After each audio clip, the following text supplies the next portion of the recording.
जो हम दोबारा एप्लीकेशन दी उसका रिपोर्ट चाहिए। रिपोर्ट में क्या है आप पढ़े हैं? भूमि विवाद में प्रशासन की पहल, अंचल अधिकारी थाना अध्यक्ष की मौजूदगी में शुरू हुआ घर निर्माण कार्य। नमस्कार, द रियल मिथिला में आपका स्वागत है।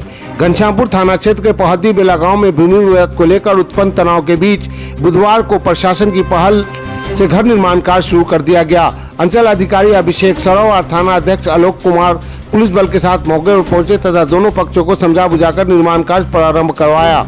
जानकारी के अनुसार पहद्दी बेला निवासी धीरज कुमार देव पिता चंद्रशेखर लाल देव अपनी खतियानी जमीन पर तुरंत मकान को तोड़कर नया घर बना रहे थे। धीरज कुमार देव का आरोप था कि गांव के कुछ लोगों द्वारा निर्माण कार्य में लगातार बाधा उत्पन्न की जा रही थी।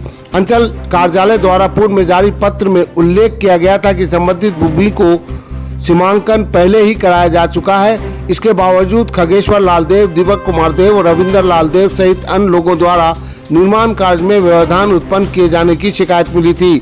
मामले को गंभीरता से लेते हुए अंचल अधिकारी ने पुलिस सहयोग का अनुरोध किया था। इसके बाद बुधवार को अंचल अधिकारी अभिषेक सरव एवं थाना अध्यक्ष आलोक कुमार पुलिस बल के साथ स्थल पर पहुंचे और दोनों पक्षों के बीच बातचीत कर संपूर्ण शांतिपूर्ण माहौल में निर्माण कार्य शुरू कराया। इस दौरान थाना अध्यक्ष आलोक कुमार ने दोनों पक्षों से प्रशासनिक आदेशों का पालन करने की अपील की। उन्होंने कहा कि यदि किसी पक्ष को किसी प्रकार की आपत्ति या समस्या है तो वो संबंधित आदेश एवं दस्तावेजों के साथ प्रशासन के समक्ष अपनी बात रख सकता है, लेकिन कानून व्यवस्था भंग करने की अनुमति किसी को नहीं दी जाएगी। प्रशासन की मौजूदगी में निर्माण कार्य शुरू होने के बाद गांव में स्थिति सामान्य बनी हुई है।